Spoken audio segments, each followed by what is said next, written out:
హైదరాబాద్ మీదకే కాదు అడవి మీదకు బుల్డోజర్లు అంటూ కాంగ్రెస్ సర్కార్పై మాటలు దాడి చేశారు మాజీ మంత్రి కేటీఆర్.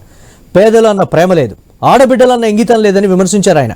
పోడు భూముల్లో వ్యవసాయం చేసి పొట్టపోసుకుంటున్న ఆదివాసీల మీద దాడి చేశారని ఆగ్రహం వ్యక్తం చేశారు మాజీ మంత్రి. ఏళ్ల తరబడి సాగు చేసుకుంటున్న ఆదివాసీల మీద దాడిని అమానుషంగా పేర్కొన్నారు.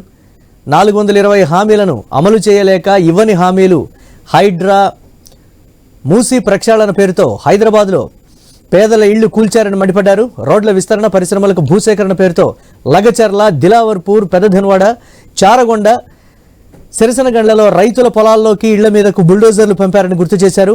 పట్నం, పల్లెలు దాటి అడవుల మీద ఆదివాసీల మీద కాంగ్రెస్ సర్కార్ పడిందన్నారు కేటీఆర్.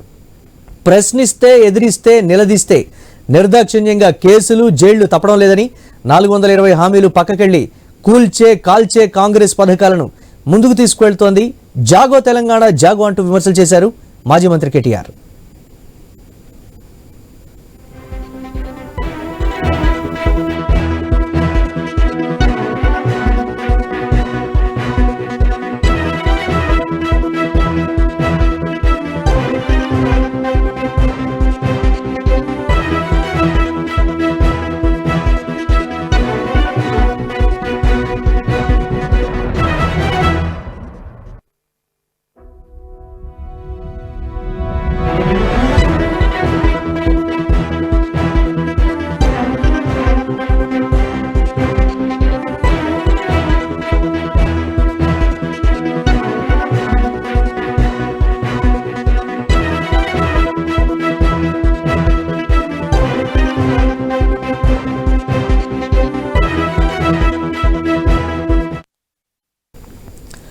హైదరాబాద్ మీదకే కాదు అడవి మీదకు బుల్డోజర్లు అంటూ కాంగ్రెస్ సర్కార్పై మాటల దాడి చేశారు మాజీ మంత్రి కేటీఆర్.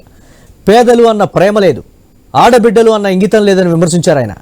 పోడు భూముల్లో వ్యవసాయం చేసి పొట్టపోసుకుంటున్న ఆదివాసీల మీద దాడి చేశారని ఆగ్రహం వ్యక్తం చేశారు మాజీ మంత్రి. ఏళ్ల తరబడి సాగు చేసుకుంటున్న ఆదివాసీల మీద దాడిని అమానుషంగా పేర్కొన్నారు. 420 హామీలను అమలు చేయలేక ఇవ్వని హామీలు, హైడ్రా, మూసీ ప్రక్షాళన పేరుతో హైదరాబాద్లో పేదల ఇళ్లు కూల్చారని మండిపడ్డారు కేటీఆర్. రోడ్ల విస్తరణ, పరిశ్రమలకు భూసేకరణ పేరుతో లగచర్ల, దిలావర్పూర్, పెదధన్వాడ, చారగొండ, సిరసనగండ్లలో రైతుల పొలాల్లోకి, ఇండ్ల మీదకి బుల్డోజర్లు పంపారని గుర్తు చేశారు.